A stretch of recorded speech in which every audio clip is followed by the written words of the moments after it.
Alfa Romeo is the first team to reveal its proper 2023 Formula 1 car, which features a striking new livery and some significant technical developments described by the team as brave.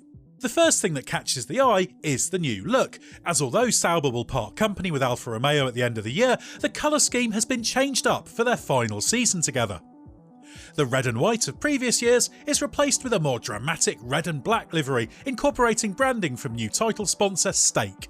And having so much black will have its advantages in saving a little bit of weight, as Alfa Romeo can run those parts of the car unpainted on race weekends. But it's what's beneath the paint job that really matters. The Alfa Romeo C43 was revealed in an online launch with a mixture of both digital renders and a physical car.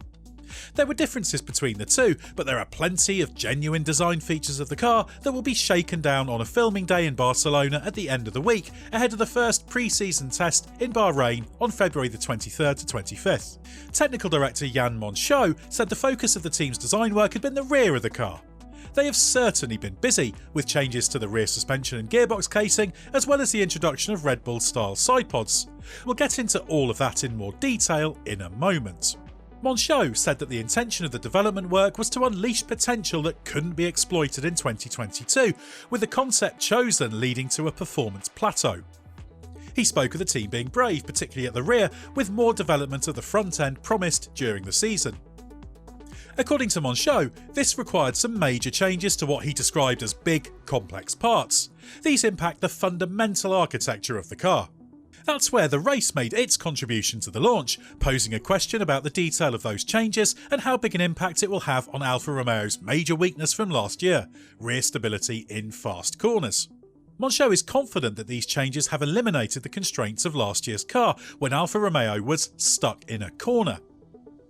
He is certain this has significantly improved the rear aero load at high speed thanks to the big change to the way the floor is worked between the rear tyres. In terms of the floor, we can take what we've seen so far with a pinch of salt. The renders released show a tooth design that doesn't appear entirely legal, while the physical car's simpler floor appeared light on detail.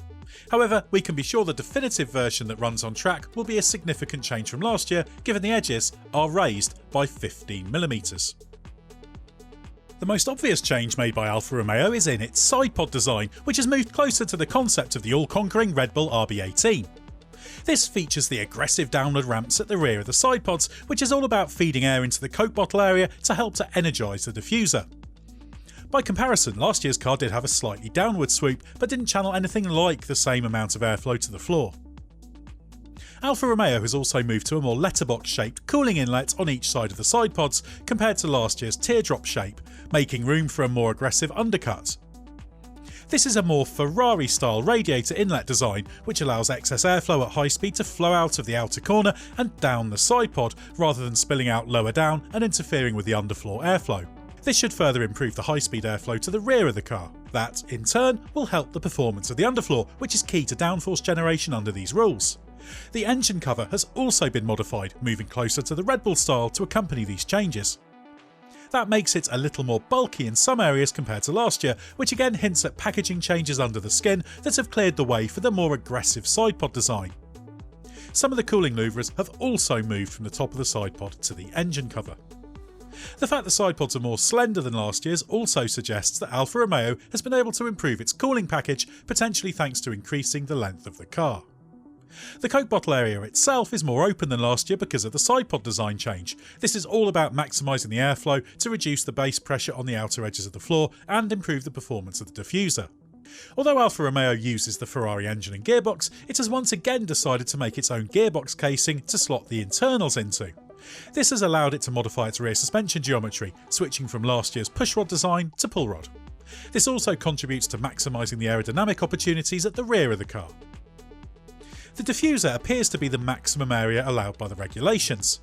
Gary Anderson, the race's technical expert, picked out the fillet radius between the top surface and the sidewalls of the diffuser as a positive feature, as this should help with aerodynamic consistency and therefore rear stability. The primary roll structure, better known as the roll hoop, is also something of a surprise. While the regulations have been changed to outlaw the single spike blade design that Alfa Romeo used last year as a result of Zhou Guanyu's spectacular crash at the start of last year's British Grand Prix, Alfa Romeo appears to have found a way to retain this. That doesn't mean it's illegal. We can't see it in detail, but potentially this is part of a more three-dimensional crash structure as per the regulations that isn't wholly visible. The blade is also more rounded than last year to reduce the chances of it digging into the ground and failing. But this gives the front of the airbox a distinctive look, with the air intake on each side in separate parts, which is a notable difference compared to how this area looked on last year's car. But what of the front of the car? Well, Monchaux indicated that with the focus on the rear over the winter, the front will be a target for development during the season. The front wing on the launch car carries over from last year's philosophy, with relatively uniform loading across its span and a full-width slot gap between the lower two elements. This should mean consistent airflow to the underfloor and minimise the chance of crossflow interfering with that. Behind that is pushrod front suspension, similar to last year. Gary Anderson spotted that the leading edge of the floor looks relatively high.